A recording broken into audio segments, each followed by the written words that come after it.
Hello বন্ধুরা, কেমন আছেন সবাই? বাংলার টিভিতে সবাইকে স্বাগতম।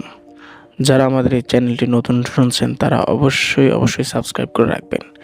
কে কোথা থেকে আমাদের এই ভিডিওটি দেখছেন বা শুনছেন তারা অবশ্যই কমেন্ট সেকশনে জানাবেন। আর যারা এখন আমাদের এই চ্যানেলটি সাবস্ক্রাইব করেননি, জলদি সাবস্ক্রাইব করে ফেলুন নতুন ভিডিও পাওয়ার জন্য। তো আমরা কথা না বাড়িয়ে গল্পে চলে যাই। নাম হলো শেষ সেজদার ছায়া। নামটা শুনলেই কেমন একটা গা ছমছমে ব্যথার, তাই না? তাহাজ্জুদের সময়টা কতটা পবিত্র তা আমরা সবাই জানি। যখন পুরো দুনিয়া গভীর ঘুমে মগ্ন, তখন আল্লাহর সাথে একান্তে কথা বলার মুহূর্ত। কিন্তু কখনো কি ভেবে দেখা হয়েছে এই সময়টা কি আসলেই সবসময় নিরাপদ? চলুন এই প্রশ্ন নিয়েই আজকের কাহিনীটা শুরু করা যাক। আচ্ছা, চলুন তাহলে গল্পের ভেতরে ঢোকা যাক। শুরুটা হচ্ছে এক গ্রামের গভীর রাত থেকে, যেখান থেকেই সবকিছুর সূচনা। ভাবুন তো একবার, রাত প্রায় 2:30 বাজে। চারিদিকে একদম শুনশান নীরবতা, যাকে বলে পিনপতন নিস্তব্ধতা।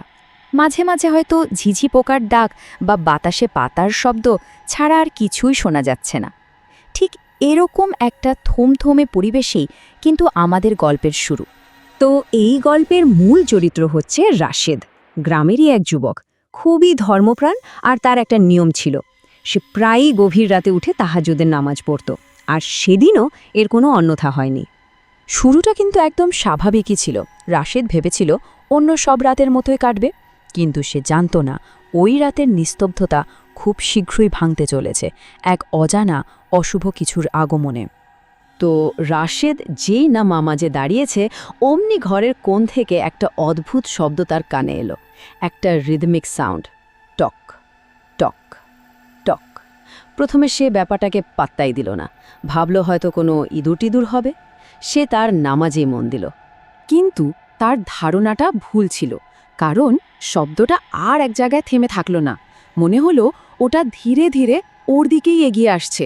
আর ঠিক যখন রাশেদ সেজদায় গেল, তার শিরদাঁড়া দিয়ে একটা ঠান্ডা স্রোত বয়ে গেল। সে স্পষ্ট বুঝতে পারল তার ঠিক পেছনেই কেউ একজন দাঁড়িয়ে আছে। আর ঠিক তখনই কানের একদম কাছে, প্রায় ঘাড়ের ওপর, একটা বরফের মতো ঠান্ডা ফিসফিসে গলা বলে উঠল, তুই একা না। ভাবুন তো একবার, এই একটা কথা শুনলে যে কারোরই কি অবস্থা হতে পারে। ভয় যখন আচ্ছন্ন করে ফেলছে, বিশ্বাস যখন দোটা নেয়, ঠিক সেই মুহূর্তেই রাশেদকে এমন কিছুর মুখোমুখি হতে হলো যা তার দুনিয়াটাই ওলটপালট করে দেওয়ার জন্য যথেষ্ট। কোনো রকমে কাঁপতে কাঁপতে রাশেদ তার নামাজটা শেষ করল। সালাম ফেরানোর পর সে যা দেখল সেটা কোনোদিনও ভোলার নয়। ওর সামনেই দাঁড়িয়ে আছে লম্বা একটা ছায়া, দেখতে অনেকটা মানুষের মতোই, কিন্তু যেখানে মুখ থাকার কথা সেখানে কিচ্ছু নেই, শুধু জমাট বাঁধা অন্ধকার। রাশেদের গলা দিয়ে যেন কথাই বেরোচ্ছে না। কোনো মতে তোতলাতে তোতলাতে জিজ্ঞেস করল, কে কে তুমি? উত্তরে সেই ছায়াটা থেকে একটা অদ্ভুত শীতল কণ্ঠ ভেসে এলো, তুই তো আমাকে ডেকেছিস। এই উত্তরটা রাশেদকে যেন আরও বড় একটা ধাক্কা দিল। সে ডেকেছে মানে? ব্যাপারটা এখানেই শেষ না। ওই ছায়াটা আবার বলে উঠল, তোর এই ঘরটা আগে আমাদের ছিল। গলার স্বরে এমন একটা ভাব যেন বহু পুরনো কোনো অধিকারের কথা বলছে। আর ঠিক তখনই রাশেদের মাথায় যেন বিদ্যুৎ খেলে গেল। ওর মনে পড়ল, সে তো শুনেছিল এই জায়গাটায়, যেখানে ওদের নতুন বাড়ি হয়েছে, এখানে নাকি একসময় একটা পুরনো পরিত্যক্ত কবরস্থান ছিল। তাহলে কি? এই কথা শোনার পর ভয়ে রাশেদের গলা শুকিয়ে গেল।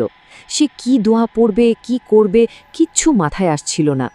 তখন সে আর কোনো উপায় না দেখে আবার সেজদায় পড়ে গেল, আর মনে মনে শুধু আল্লাহকে ডাকতে লাগল, ইয়া আল্লাহ, আমাকে বাঁচান, আমাকে বাঁচান।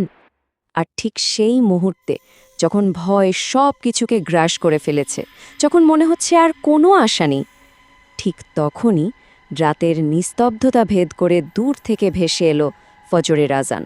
আল্লাহু আকবার! এটা শুধু একটা আজান ছিল না, এটা ছিল যেন অন্ধকারের বিরুদ্ধে আলোর ঘোষণা। আজানে ধ্বনিতে রাতের অন্ধকার যেমন কাটতে শুরু করল, তেমনি রাশেদের মনের ভয়ও একটু একটু করে দূর হতে লাগল।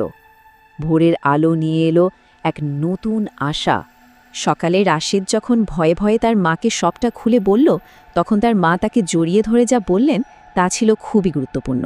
তিনি বললেন, বাবা, তাহাজ্জুদের সময়টায় শয়তান মানুষকে সবচেয়ে বেশি পরীক্ষার মধ্যে ফেলে, কিন্তু মনে রাখবি, আল্লাহ যার সাথে থাকেন তাকে কেউ হারাতে পারে না। এ কথায় রাশেদ যেন কিছুটা ভরসা পেল। তো ওই ভয়ঙ্কর ঘটনার পর থেকে রাশেদের জীবনে একটা অদ্ভুত পরিবর্তন এলো। সে আর কখনো নিজেকে একা ভাবত না। কথাটা শুনতে ভালো লাগলেও এর পেছনে কিন্তু একটা অন্য অর্থ লুকিয়ে আছে। কারণটা হলো, যদিও সেদিনের পর ওই ছায়াকে আর সরাসরি দেখা যায়নি, কিন্তু যখনই রাত গভীর হয়, যখন চারপাশটা আবার ঠিক সেই রাতের মতো নিস্তব্ধ হয়ে আসে, তখন রাশেদ আজও একটা শব্দ শুনতে পায়। হ্যাঁ, সেই একই শব্দ, টক টক টক, যেন সেই রাতের উপস্থিতিটা পুরোপুরি মিলিয়ে যায়নি, কোথাও যেন রয়ে গেছে, ওকে মনে করিয়ে দেওয়ার জন্য যে সে একা নয়। এই পুরো ঘটনাটা আমাদেরকে একটা গভীর প্রশ্নের সামনে এনে দাঁড় করায়, তাই না? যে আমাদের এই চেনা জগতের আড়ালে, ওই অদৃশ্যে দুনিয়ায় আর কত কি রহস্য লুকিয়ে আছে, যা আমরা হয়তো কোনো দিনও জানতে পারবো না।